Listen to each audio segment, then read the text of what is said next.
Yes, good evening, everybody.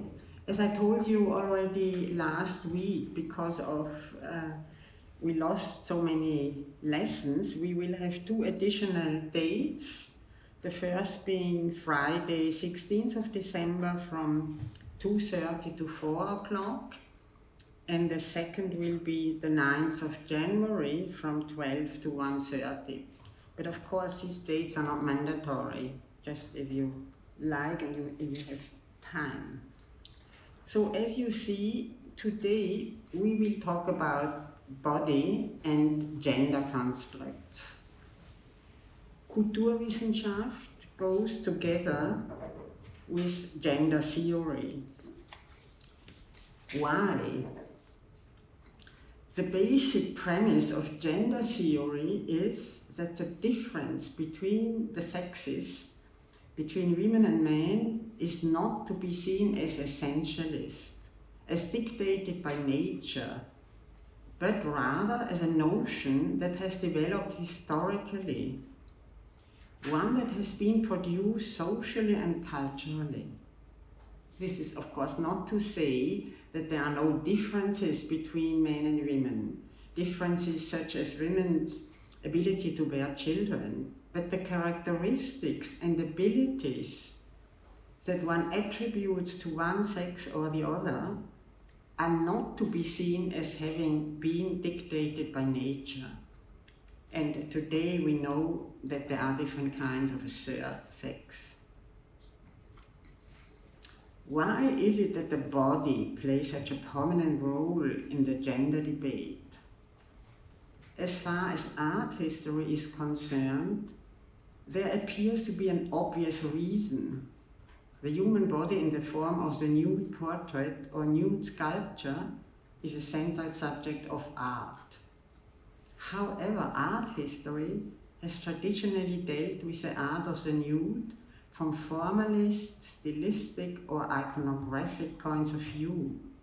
That is, from perspectives that are intrinsically artistic, while at the same time paying little attention to questions concerning erotic or sexual implications, the spectator's curiosity, or differences between the sexes. In an approach to art history that is cross-disciplinary in its cultural analysis and oriented towards an awareness of gender issues, precisely such questions are asked. Questions concerning the meaning of representations of the body.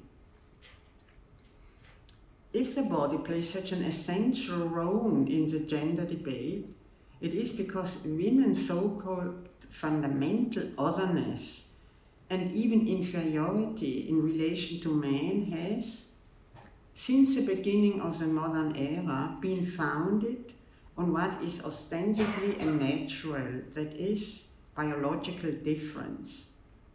I mean, I say has been founded, but to an extent this way of thinking persists to this day. I would like to show you how art has in fact produced the effects that are commonly attributed to nature.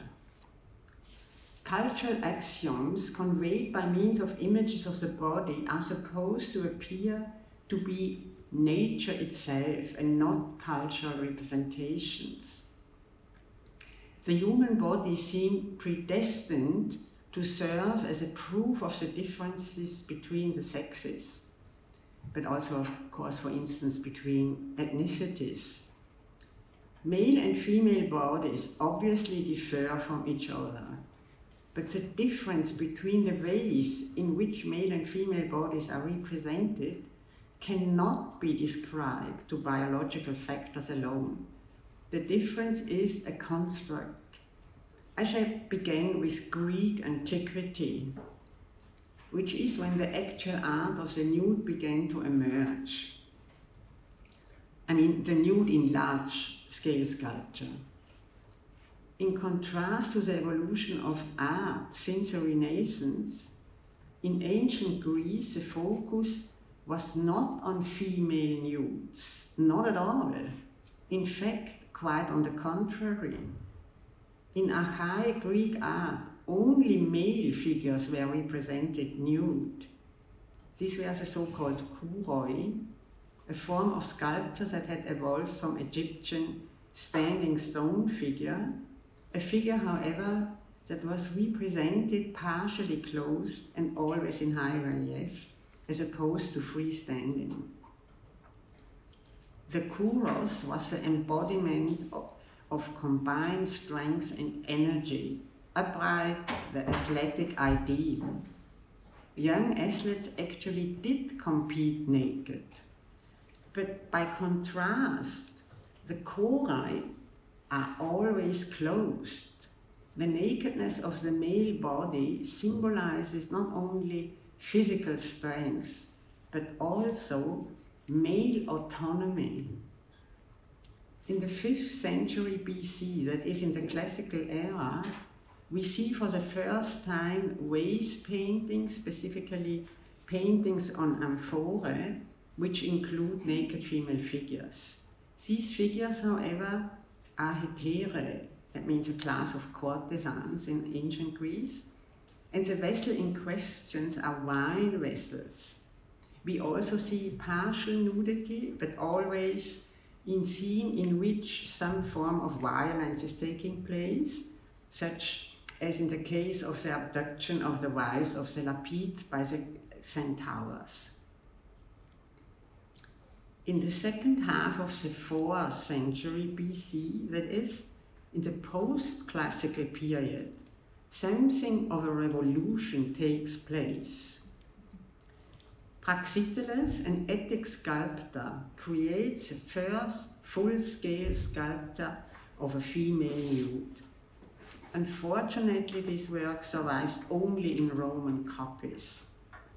It is rare that a true innovation occurs that subsequently exerts, as in the present case, a lasting influence on the entire evolution of art.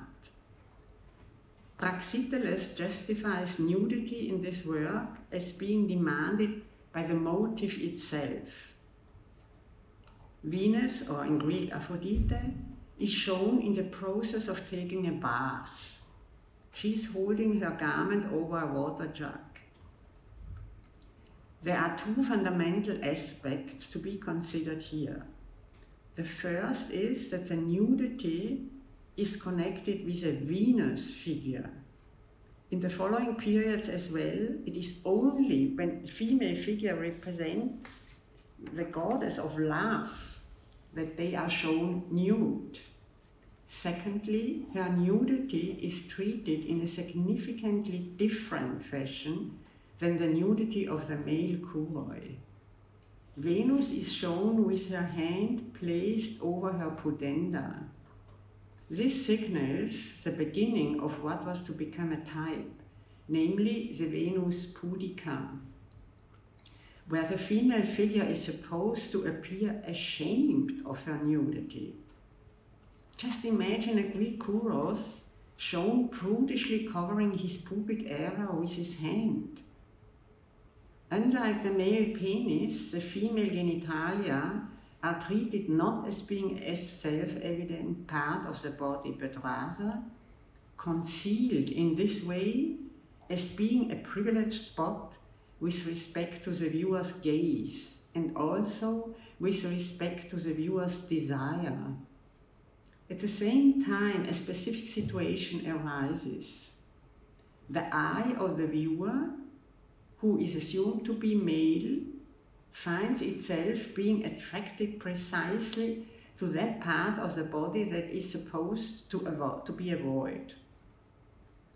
The viewer's gaze is thus drawn into a voyeuristic scenario. Pictures and sculptures also create a viewer. They put the person in a particular position. They predetermine an adequate form of reception. Also, unlike the male youths who are seen in a strictly upright pose, Venus is shown in a contrapposto stance, which lends her a certain air of passivity and lack of self-assurance. We know from numerous ancient sources that this figure of Venus caused quite a furor. Men reacted to it by letting their libido loose. The sources tell of a young man who had become so infatuated with the statue that traces of his desire could be seen on its marble surface. Other sources mention a homosexual young man who was enchanted by Venus' rare view. The fact is that, seen from behind, this nude exhibits no particularly female forms, no protruding hips, but rather buttocks that could just as well be those of a young man. As you can see, it's not merely a question of nude or not nude. The issue is rather one of the very different connotative meanings that can be attached to nudity. In the case of the male Kuros, nudity indicates strength and energy, autonomy, the unity of physical and spiritual beauty. Female nudity, on the other hand, is reduced to signifying the beauty of woman as a passive object and generally sexuality. Praxiteles' invention was subsequently passed on and variously reworked. One famous example being the Medici Venus, whose right hand is placed over her breast. The pretense of preparation for a bath as a justification for Venus' nudity has been abandoned, and with it the intended impression of momentary gesture. Venus, taken by surprise at the moment she is about to take a bath, hides her private parts. Thus, corporeal modesty is no longer something that is legitimized by a narrative. It becomes, in a manner of speaking, the very essence of female nudity. This ideal of the female nude implies a relationship based on a kind of violation, namely the male's desire for female sexual vulnerability. It is precisely this Venus pudica that became the leading figure in the art of the female nude. This version was re-adopted for the first nude statue of post-antiquity, namely the Veritas figure on Giovanni Pisano's pulpit in the baptistery of Pisa, dated around 1300, and also in the Renaissance, for example, for Botticelli's Birth of Venus. The medieval legitimation of the difference between the sexes is not to be found in visual representations of the body, but rather in the theological doctrine of Eve's creation from Adam's rib and her role in the fall of man. In the early modern era, along with a revived interest in observations of visual phenomena, an interest in understanding the human body emerged. In contrast to the Italian Renaissance, in Netherlandish art, the point of departure was not antiquity and the prototypes that it produced, nor was it so much studies of ideal proportions or body constructs, but rather the actual observation of nature. The new realism of 15th century Netherlandish painting deludes us into interpreting the paintings as being true reproductions of nature. Painting, however, is never a reproduction of reality, neither of visible reality nor of social reality. It is always a system of signs. Reality that we can never recognize as such becomes perceivable and interpretable thanks to visual representations. With the help of a notable example, I would now like to show you just how these effects of reality and true representation have been produced. I show you here the Adam and Eve figures on the Ghent altar piece by Jan van Eyck. The Ghent Altarpiece by the brothers Hubert and Jan van Eyck is a major work of early modern Netherlandish painting. On the outermost panels of the inside of the work, the theme of which, echoing that of the adoration of the Trinity, is the adoration of the mystic lamp, and by the same token, the meaning of the Eucharist. We see the first human couple of the creation represented as being the beginning and the cause of the need for salvation. The figures of Adam and Eve have been conceived as life-size nudes. For the first time in the history of post-antique painting, the whole naked human body is treated as the subject of a nature study. With great precision, Eyck studied the body's bone structure, the muscles, the tendons, the veins.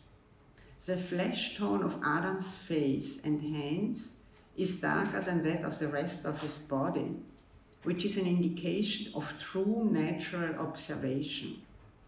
The pregnant woman as an ideal type is medieval, but here the pregnant woman has become a nude model. The naturalist treatment conveys the impression of an objective reproduction of a female and a male body.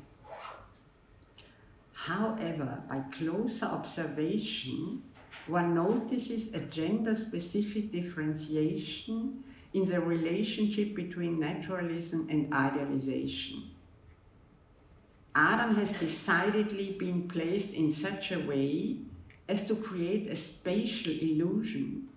His body outline, his angular and individual body parts appear as if they have been sculpted in free space.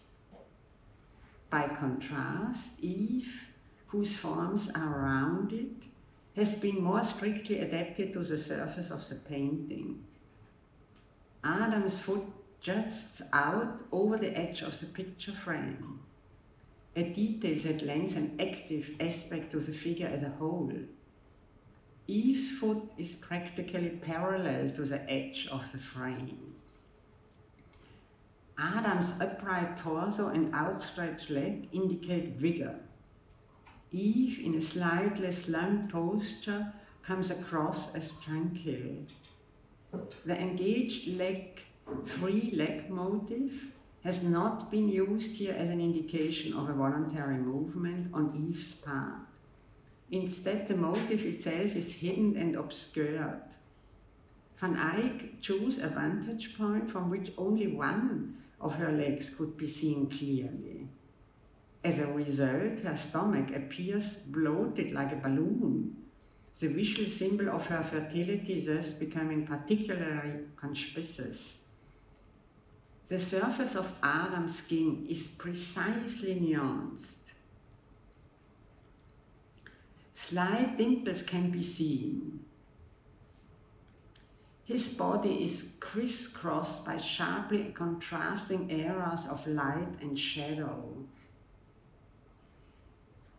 Eve's body is regular, flawless, which also means, however, less nuanced.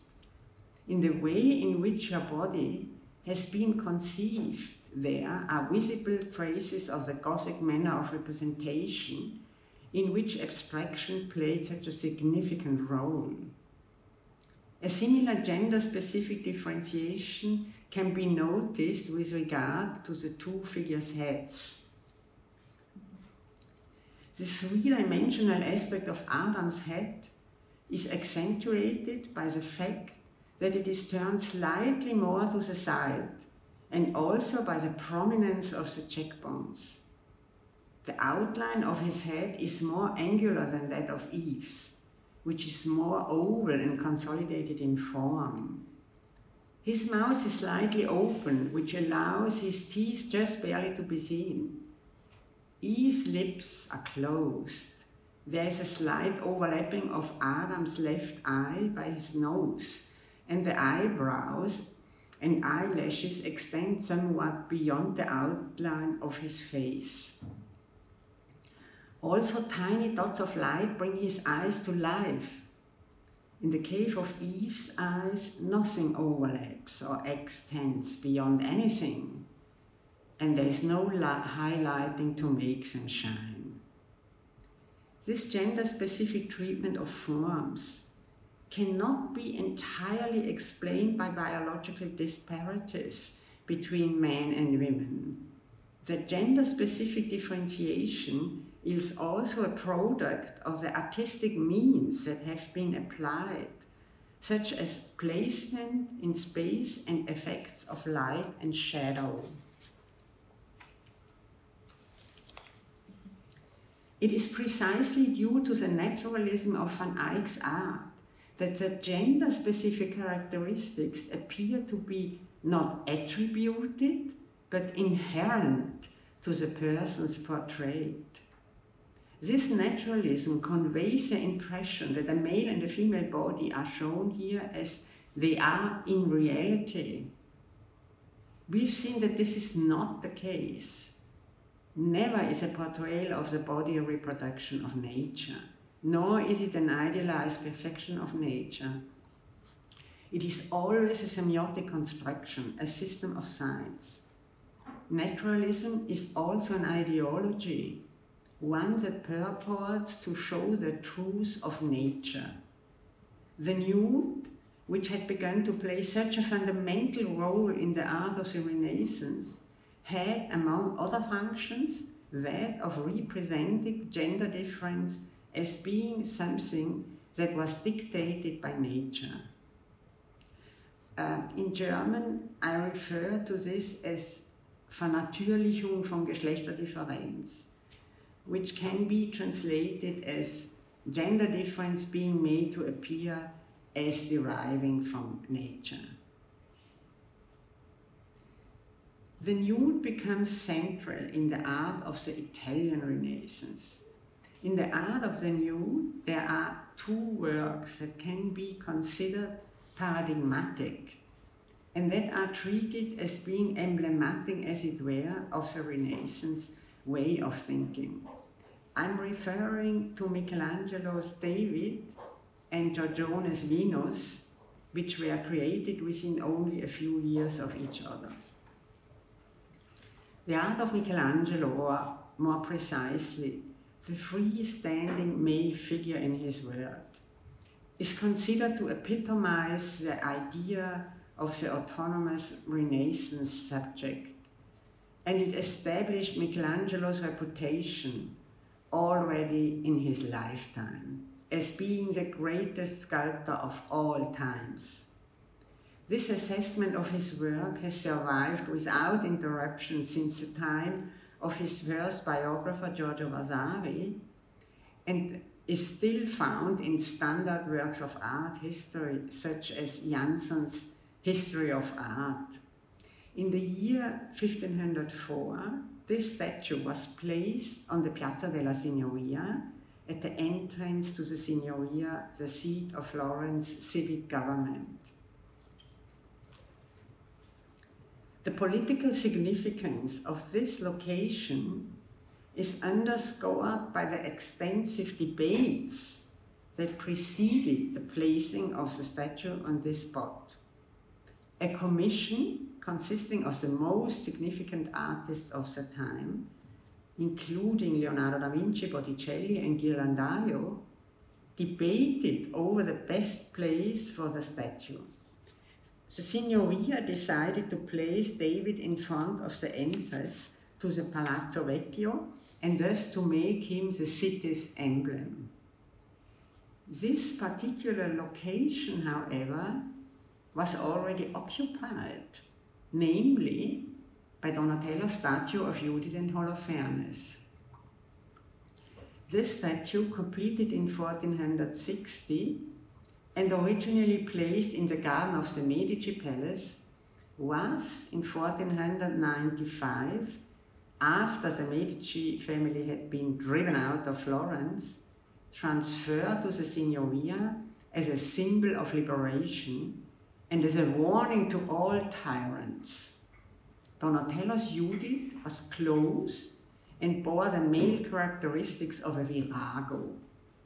Nevertheless, with the passage of time, the municipality had apparently come to consider that having a female heroic figure as its emblem was no longer tolerable. The Signoria's decision to replace Judith with David was unmistakably motivated by misogynous reasoning. Judith, it was argued, was an emblem of death. Woman killing man was hardly a fitting symbol for the Republic. But an argument that was even more strongly brought to bear was that shortly after Judith had been placed on this spot, the city's fortune took a turn for the worse, after all. So the argument went, Florence lost Pisa.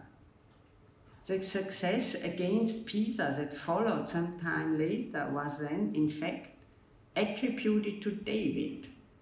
It was a male principle that had brought victory. From then on, David was a political symbol of the victorious city that had freed itself from tyrants that were the Medicis. So male nudity can be exhibited in public and convey political meaning. However, David is not to be seen merely as a political symbol of Florence, disguised as a biblical figure. Rather, he embodies the very ideal of masculinity that prevailed in the Renaissance. David, who was conceived along the lines of antique sculpture, has little to do with the biblical figure. The outstanding feature of the David of the Old Testament was his usefulness and, associated with that, his small physical stature in comparison with the giant Goliath.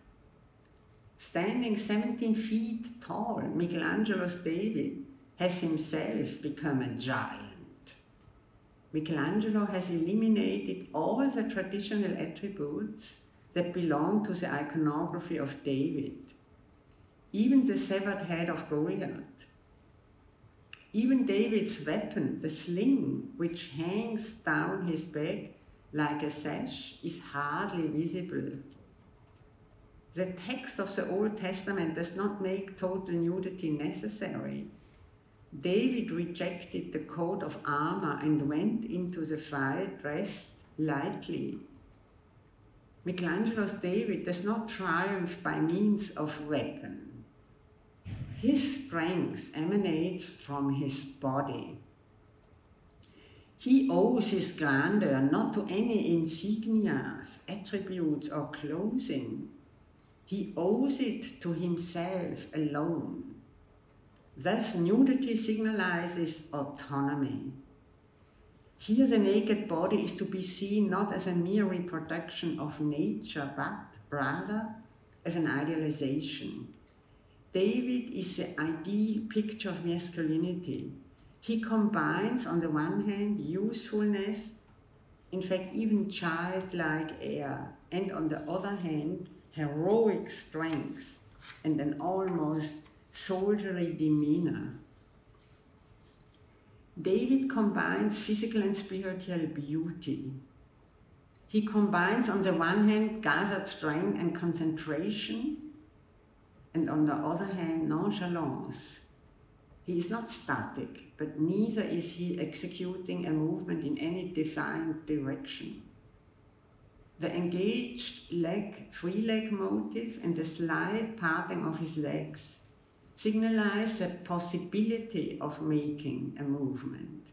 This movement, indicated by the inclination of the hip and the corresponding play of muscles, is initiated by the figure itself. This person is the initiator of his own movements. He is master of his own destiny.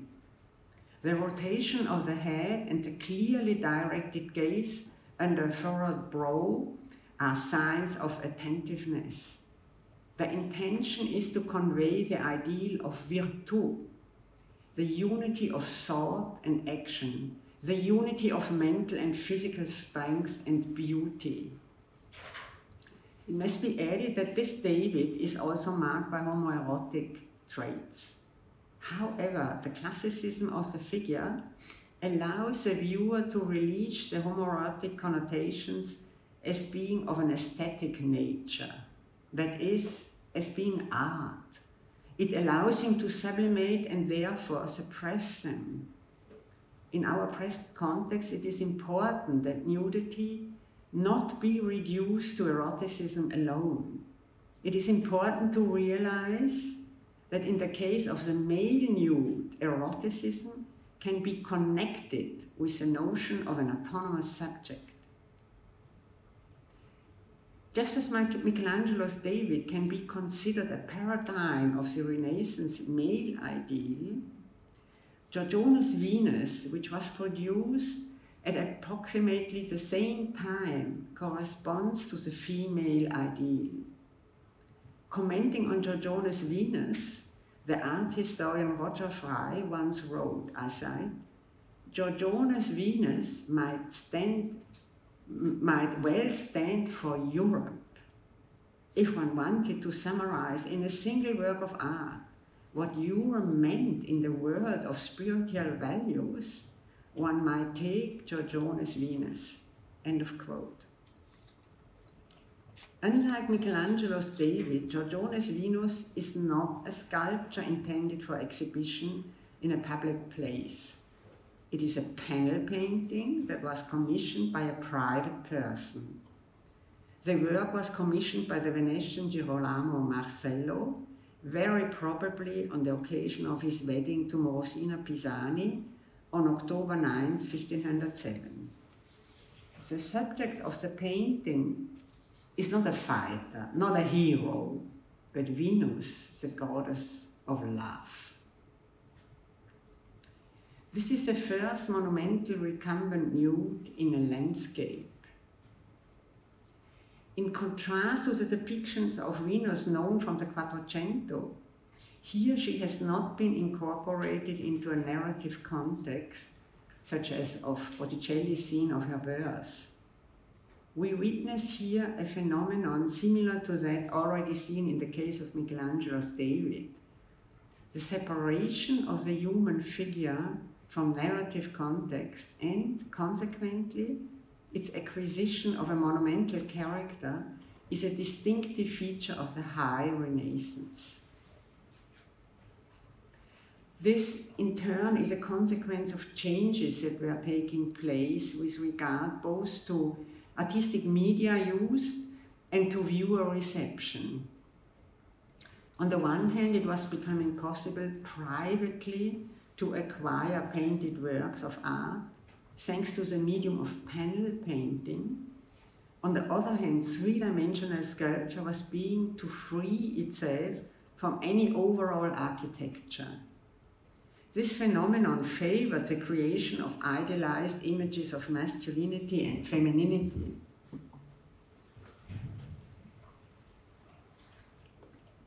A characteristic feature of this painting is the fact that the female nude has been placed in natural surroundings. The rolling hills seem to echo her soft bodily forms. Venus is seen sleeping, her eyes are closed. The viewer, and here it is really the male viewer that is meant, can look at her without himself being seen. She rests in a state of total passivity. The way in which her body has been portrayed brilliantly combines beauty on the one hand and on the other hand both chastity and eroticism. The curvaceous outline of her body has an abstract aspect that somewhat geometrizes the figure. She seems to be in suspension rather than actually lying on her garments. Within the outline, the body itself has been treated in a manner that is totally subdued and vague. It has not been given a fleshly quality. Her face is reminiscent of that of the Madonna. Her left hand is placed over her groin. Giorgione was the first to use a pudica gesture for a recumbent figure. As a result, the hand is seen actually lying on the area of the groin, that is actually touching her body. This direct hand contact, notice the curved fingers, increases the viewer's erotic titillation.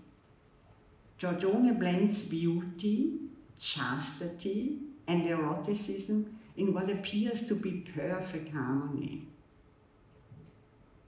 What a wonderful possibility art offers to depict contraries. In the present case, the possibility to give an appearance of perfect harmony. Now, you are going to say, but the two things can't be compared. A sculpture and a panel painting. On the one hand, a work with political implications that was intended for public view, and on the other hand, a painting privately commissioned for a wedding. And you are right, the two cannot be compared. And in either case, the hypothetical companion piece is unthinkable. It's unthinkable that a female nude sculpture, one not conceived as an allegory, could ever have been placed in front of the town hall and could ever have been meant to serve as a symbol of the human being's autonomy, while at the same time conveying political meaning. Equally unthinkable is a recumbent male nude lying with his eyes closed amidst a natural landscape as a sight to be beheld by both female and male observers. This points to a fundamental problem of a methodological nature. The semantics of female or male bodies can be considered only in a relational perspective. Masculinity and femininity define each other. We must always ask the question, what or who is not being shown? This question should always be present in our minds. It is a highly political question, a question that concerns how politics is done also today, for instance in television and in other media. Who has no voice? Who does not come into the picture? Who is made invisible and in what contexts?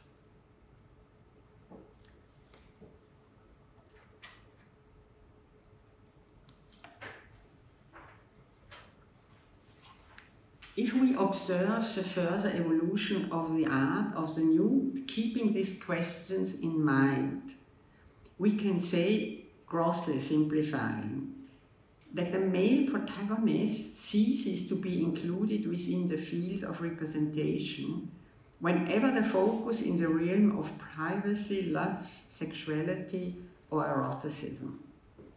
In the early modern era, the male viewer is usually still mirrored by a closed male figure included in the picture as an observer of a female nude figure. Countless examples of such pictures have survived. Tintoretto's Susanne Basing, for example, or Bathsheba, or sleeping nymphs discovered by satires. With the passage of time, let's say 16th, 17th century to the 20th century, the male protagonist gradually migrates completely out of the picture, remaining only an observer standing before it. Reversing this subject-object relationship is out of the question. Let me use a small example to illustrate what I mean. The myth of the nymph Salmacis and Hermaphroditus is a story that was known in the Renaissance thanks to Ovid's Metamorphoses. The nymph observes young Hermaphroditus, falls in love with him against his will, as the gods fuse their two bodies. During the Renaissance, this muse was almost never made a subject of illustration. The story could have been seen as a chance to turn things around as far as the gazing was concerned, making it female figure gazes upon naked men for a change. But this mystical scene hardly ever served as a basis for pictorial work. One exception in this respect is a painting done in 1580 by Bartholomeus Sprang, which you see here. But is it really an exception? Is it really a different way of looking at things? Dominating the foreground, her body, subtly twisted into a lascivious artistic pose, stands Salmakis, practically naked. It is she who attracts the voyeuristic gaze of the onlooker. In the background, Hermaphroditus is sitting in the classical pose of the boy with a thorn, known from antiquity. The light is falling on the nymph's body. Her slightly sunken gaze is further shielded from the object of her desire by the clothes that she is in the process of removing from her body. The observer looks at her, the naked woman, but she is not looking at the boy, although the theme would demand that she be doing precisely that. Thus, the reversal of the subject-object relation has, in its turn, been reversed, or in other words, no reversal takes place. Taking this observation as a point of departure, I performed an experiment. What happens when we consider an explicitly sexual motive that requires the presence of both partners? Of course, here I mean the act of sexual intercourse. The art of the early modern era accomplished the feat of making the male partner in the sexual act invisible. In the art of the Renaissance, the favorite form of representation of the act of love was that of interpretations of classical myths involving love couples. The male protagonist, of which in most cases Zeus or Jupiter, disappears as such by means of metamorphosis. Jupiter becomes a shower of golden rain to impregnate Danae. To seduce later, he takes on the form of a swan. To abduct Europa, he turns himself into a bull. In the case of Antiope, he appears as a satyr.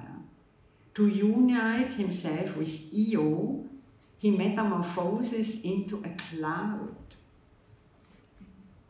As a result of the two partners in the sexual act, only the naked body of the woman is visible.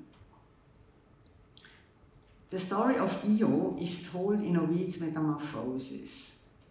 The nymph Io was being pursued by Jupiter. In her flight, she was overtaken by him thanks to his having enshrouded everything in a dark cloud.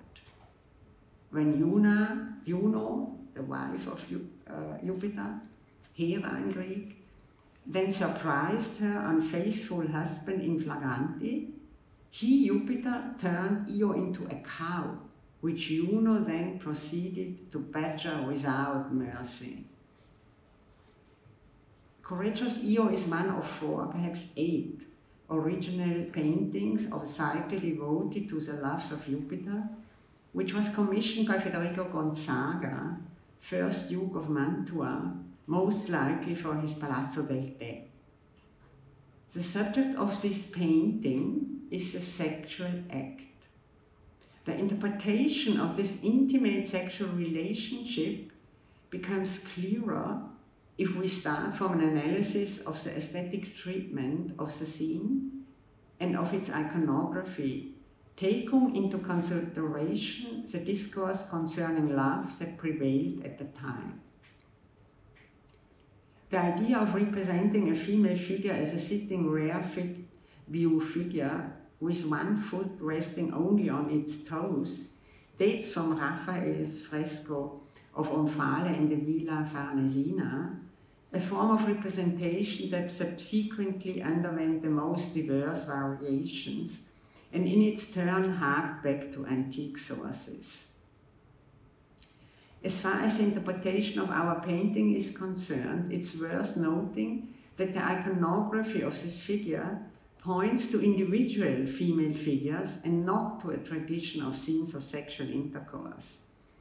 Departing from the figures that had been models for this painting, Correggio depicts his Io not with her head and body turned in opposite directions, but with her head thrown backwards.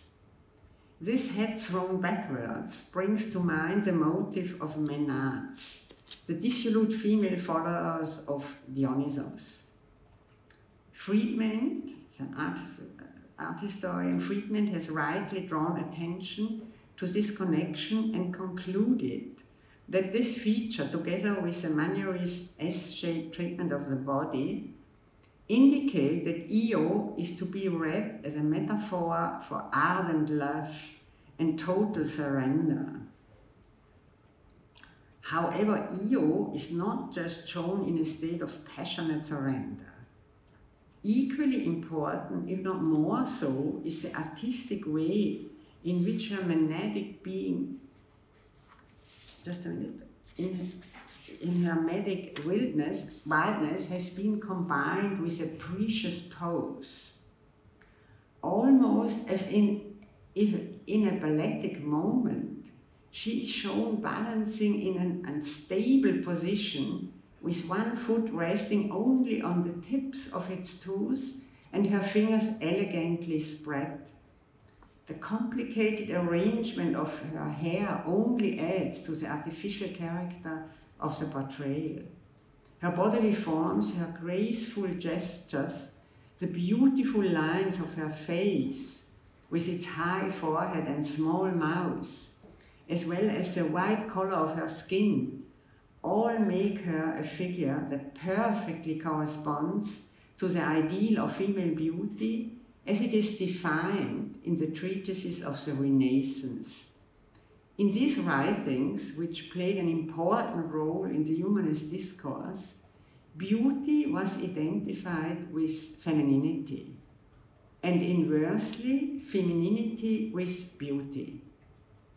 In the treatises of Fiorenzola, Trissino, and Luigino, which, it must be said, were in part published shortly after Correggio had produced his painting, an additional demand placed on the ideal woman was that she combined beauty on the one hand, and on the other hand, eroticism, and at the same time, chastity, thus combining the contradictory traits of passive surrender, ideal beauty, seductive eroticism, and at the same time, a cultivated artificially and purity.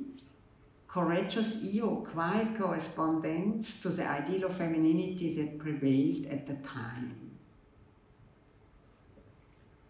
And what about the ideal of masculinity? Throughout the research, whether in connection with Correggio's painting or in connection with similar portrayals of acts of love of this sort, taken from mythology, the point of departure has never been to recognize the fact that the subject at hand is a sexual act and not merely a portrayal of femininity. It is sexual relations and, therefore, masculinity as well that are being represented. Here, even though masculinity is not depicted directly, it comes into the picture as a result of constructions on the part of the viewer. Indeed, at the very crux of this form of representation is precisely the fact that in scenes portraying the sexual act, masculinity is not a subject of representation. To put it differently, the art of the early modern era managed to accomplish the feat of making the male partner in the sexual act invisible. This was totally in line with the contemporary discourse regarding masculinity as it could be found in love treatises. These treatises, in their turn, harked back to antique sources. As an example, I'd like to quote a passage from Dialoghi d'amore by Leone Ebreo, a work published in 1535. The speaker, Philo, explains the difference between the sexes very much in the manner of Aristotle. I quote, "Every human being possesses a complete and active male part, which is the intellect, and an incomplete and passive female part, namely the body and material substance. That is why the human being is God's image infused with material substance, whereby the form that is the masculine part is the intellect, and the part that is formed, the female part, is the body. In the beginning, therefore, both of these parts, the male and the female, were present in the complete human being. God combined the two parts into a perfect entity, and he did so in such a way that the corporeal, the sensuous, the female part was submissive and obedient to the male part, namely to the mind and the intellect." End of quote. In Correggio's painting, we see that even in the sexual act, and in fact precisely because it is the sexual act, the male presence has been conceived as something emanating from the mind. On the visual level, there is only the naked female body, posed in such a way as to arouse the desire of the male viewer. When you consider that the story actually tells of a rape, and that after being raped, the victim even has to endure punishment, the eyebrow-raising effect of this form of representation becomes even stronger. Eliminating the male partner from erotic and sexual scenes, and consequently rendering male desire invisible, while at the same time endowing femininity with a decidedly sexual character, is a pattern that, even in our times, continues to persist, and this with the help of the discourse of art historians. Thus, for example, Cecil Gould, writing on Correggio's Loves of Jupiter, expresses the view that one of the reasons why these paintings can be considered not pornography but great art is, I quote, that none of them includes the form of a man. End of quote. The asymmetry in the semantics of the female and male nude only intensified during the course of the modern era. Just think, for example, of the eroticized female nudes of French 18th century art, or those of the Impressionists in the late 19th century. Even the iconography of the Loves of the Gods made its way into the 20th century. I'd like to show you Gustav Klimt's painting entitled Danae, dated 1907 or 8. As a comparison, we might use Titian's version, which significantly contributed to defining the iconography of this story. Shortly, just to tell you the story, Danae, daughter of Acrisius, king of Argos, an oracle prophesies that Danae will bear a son who will kill her father. To prevent this, Acrisius locks her up in a tower. But here Jupiter, in the form of a shower of gold, visits and impregnates her. She gives birth to Perseus, and Perseus in the end will kill his grandfather Acrisius by accident. So you see the oracle is always right.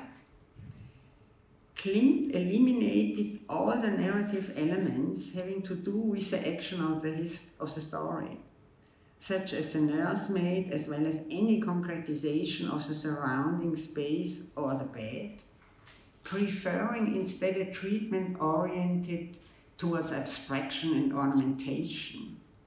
Contained within an oval form, Danae is shown in what seems to be an almost embryonic position. Her eyes are closed. Nothing remains of any gesture or any gaze indicating her active anticipation of her male partner or her connection to him.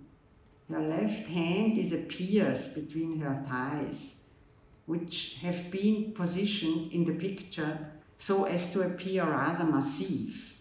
This invisible hand bringing to mind associations with the many drawings of masturbating women that exists in Klimt's oeuvre.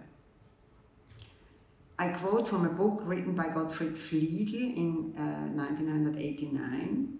This Danae is an icon of female narcissism, a product of male fantasies, and so self-absorbed that any object of love other than her own body is precluded. End of quote.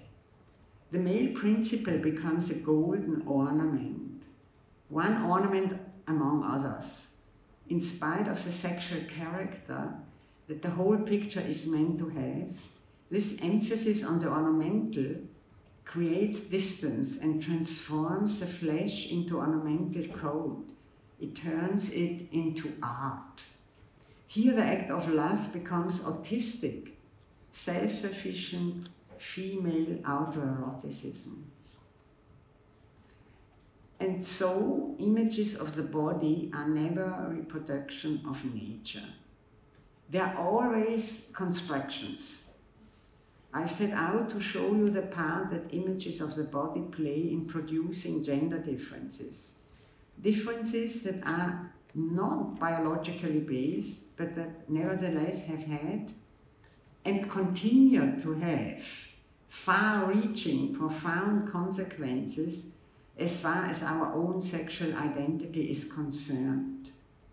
Of course, the images are interwoven with various forms of discourse and other practices in society. They are interwoven with conceptions according to which, and I'm abbreviating considerably, masculinity is connected with the mind, with rationality, activeness and power, and femininity with beauty, sexuality, and passiveness. The consequences of this differentiation that has been produced persist to this day, and it is especially popular culture that serves as this vehicle. By contrast, in contemporary art, images of the body are more often than not seen as semantically loaded constructions and have to be deconstructed.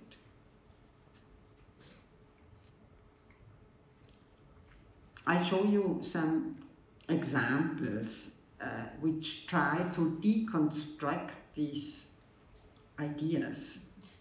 The first is by Hannah Höch and her photomontage Dompteuse, means tamer in English. It's around 1930.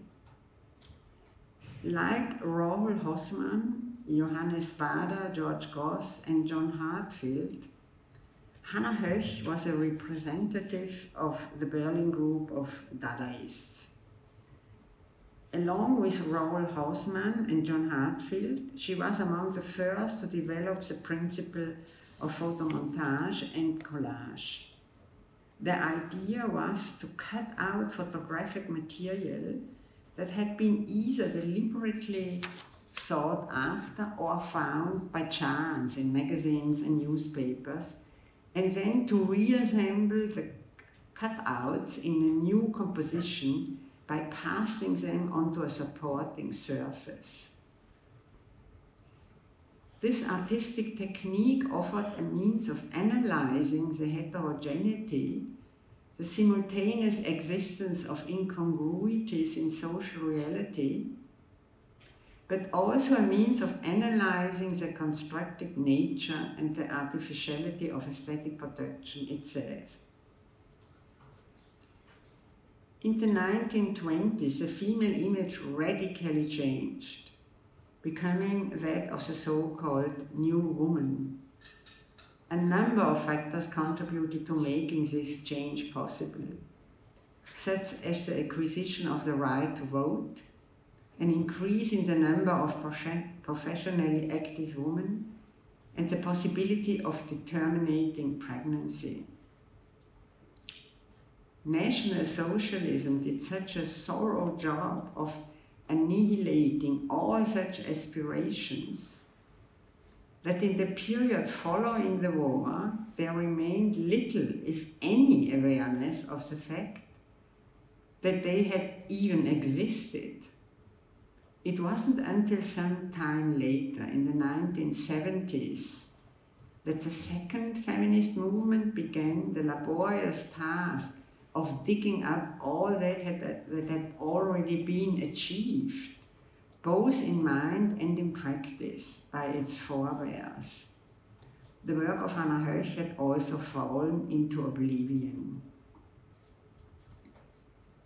In Hannah Höch's collage, Dompteuse, the viewer is, from the outset, unsettled by the red leather studded with brass that frames a sitting figure and at the same time leaves a bit of a conventional white lacquered picture frame visible behind the figure. This white frame being in its turn overlapped by the edges of the inner montage. The central figure has a female head of a shop window mannequin and the hard muscled arms of a male bodybuilder. The seated lower body, shown turned to the left, in a close-fitting lady's dress, which is adorned with a tantalizing row of buttons, contrasts sharply with the provocatively bare, hair-covered forearms. This glaring juxtaposition of strange sexual cliches produces irritation. The head, with a heavily made-up face, mysterious but seeming to be that of a model without a soul. This head, like the perfect hips, radiates something coldly erotic. Compare to this the arms, decidedly intended to come across as masculine. We are further befuddled by the beast to be tamed. Not a lion, but a perfectly harmless-looking seal. The artificiality of the human figure contrasts with what appears to be the natural character of the animal. I say appears to be because the animal's eyes have been chosen to resemble those of a human figure, and these animal eyes are looking straight at the viewer. The irritation caused by the constant questioning is simply there, and there's nothing we can do about it. What or who is what? Is it man or woman? Is it human or animal? Is it natural or artificial? What results in a constant switching back and forth of the power relationships between, on the one hand, the dompteuse or dompteur, and on the other hand, the object to be tamed?